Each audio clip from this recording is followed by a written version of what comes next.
आज शुक्रबारका दिन पतञ्जलि योगपीठ तथा आयुर्वेदिक कम्पनी सरकारबाट पाएको हदबन्दी छुटको जग्गा हिनामिना अभियोगमा तत्कालीन प्रधानमन्त्री एवं एकीकृत समाजवादीका अध्यक्ष माधव कुमार नेपाल सहित 93 जना विरुद्ध भ्रष्टाचारको मुद्दा दायर गरेको छ। यी कान्तिपुरमा यो खबर छापिएको छ। त्यस्तै राजधानी पत्रिकाले पनि अख्तियार दुरुपयोग अनुसन्धान आयोगले पतञ्जलि जग्गा प्रकरणमा पूर्व प्रधानमन्त्री माधव कुमार नेपाल सहित 93 जनालाई प्रतिवादी बनाएर बिहीबार विशेष अदालतमा मुद्दा दायर गरेको छ भनेर खबर सम्प्रेषण गरेको छ।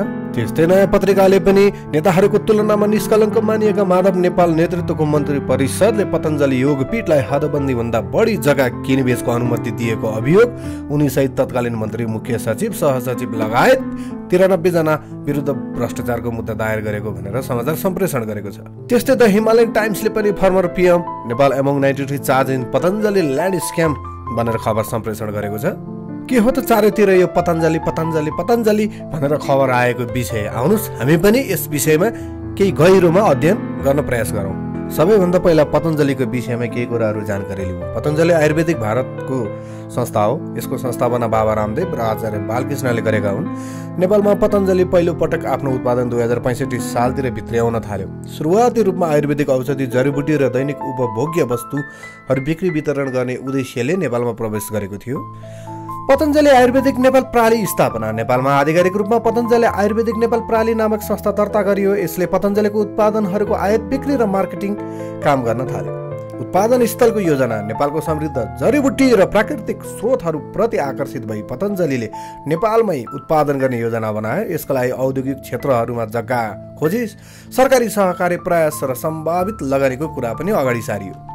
राजनैतिक पहुँच र समर्थन। पतञ्जलिले नेपालमा राजनैतिक पहुँच बढाउन विभिन्न नेताहरूसँग सम्पर्क गर्यो, जसमा पूर्व प्रधानमन्त्री माधव कुमार नेपाल लगायत नेताहरू परे। यसले पतञ्जलिलाई नेपालमा छिटो विस्तार गर्न पनि सघायो। यसै सन्दर्भमा 2010मा तत्कालीन प्रधानमन्त्री माधव कुमार नेपालको नेतृत्वमा मन्त्री परिषदले पतञ्जलिलाई काभ्रेको बनेपामा 815 रोपनी जग्गा किन्न अनुमति दिएको थियो, जुन आयुर्वेदिक अस्पताल, अनुसन्धान केन्द्र, योग हल, औषधि कारखाना, जडीबुटी खेती र गाई फार्म स्थापना गर्ने उद्देश्यको लागि थियो।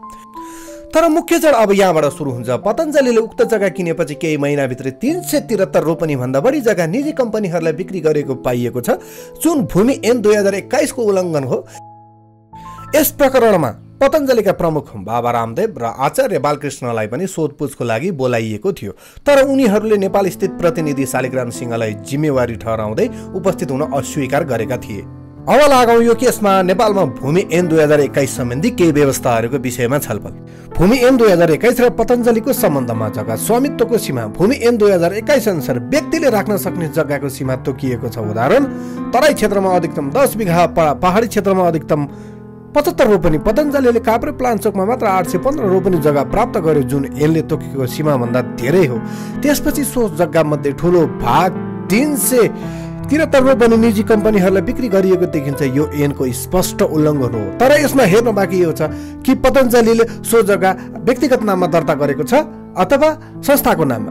संस्थागत स्वामित्व। भूमि ऐन 2021 ले संस्थागत स्वामित्वका लागि प्रत्यक्ष सीमा नतोकिएको भए पनि व्याख्या तथा कार्यान्वयनमा केही महत्त्वपूर्ण मुद्दाहरू गरेको छ, जस्तै विशेष प्रयोजनको लागि, उद्योग, अस्पताल, कृषि अनुसन्धान वा सार्वजनिक हितका लागि दर्ता भएका संस्थाहरूले भूमि आयोग वा मन्त्रालयको स्वीकृति लिएर निर्धारित सीमाभन्दा बढी जग्गा लिन पनि सक्छन्। तर यसमा पनि अलग प्रक्रिया र मापदण्डहरू पुरा गर्नुपर्ने हुन्छ, जस्तै EIA रिपोर्ट, उपयोगको स्पष्ट उद्देश्य, गाभिएको जग्गाको अवस्था आदि इत्यादि। अब हेर्न बाँकी यो छ कि पतञ्जलिले यी सबै प्रक्रियाहरू पुरा गरेको छ कि छैन। अब के हुन सक्छ त? अख्तियारले पूर्व प्रधानमन्त्री माधव कुमार नेपाल सहित 93 जना विरुद्ध मुद्दा दर्ता गरिसकेको छ। अब विशेष अदालतमा मुद्दा चल्नेछ, जहाँ प्रमाण, कागजात, साक्षी, सरकारी निर्णय र प्रक्रिया हेरेर फैसला हुनेछ। यो प्रक्रिया लामो हुन सक्छ, महिनौं र वर्ष पनि लाग्न सक्छ। 2 नम्बर, राजनीतिक दबाव र रक्षा प्रयासहरू। राजनीतिक प्रभावशाली व्यक्तिहरूले यो मुद्दालाई राजनीतिक प्रतिशोध भन्न सक्छन्। केही नेताहरूले अख्तियारको निष्पक्षता र उद्देश्यमाथि प्रश्न उठाउने सम्भावना छ। माधव कुमार नेपालले पहिले नै आफूलाई निष्पक्ष छानबिन होस् भनेका छन्, तर अदालतले ठोस प्रमाण हेरेर मात्रै निर्णय गर्नेछ। पतञ्जलिमाथि कारबाहीको सम्भावना। यदि अदालतले ठहर गर्यो कि पतञ्जलिले ऐन उल्लङ्घन गरेको छ भने जग्गा रद्द पनि हुन सक्छ र नाफा असुल गर्न निर्देशन दिन पनि सक्छ। पतञ्जलिका प्रतिनिधि वा साझेदारीमाथि आर्थिक जरिवाना वा कारबाही पनि हुन सक्छ।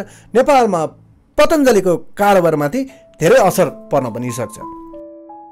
त आदरणीय दर्शकवृन्दहरू, यो भिडियो बनाउनको लागि विभिन्न किसिमका अनलाइनका खोज सामग्री आदि इत्यादिको प्रयोग गरिएको छ भन्ने कुरा म तपाईँलाई जानकारी दिन चाहन्छु। साथै यस भिडियो राम्रो लागेमा हजुरले लाइक, सेयर एन्ड सब्सक्राइब गरिदिनु होला भन्दै म आजको लागि प्रस्तुता बिदा माग्न चाहन्छु।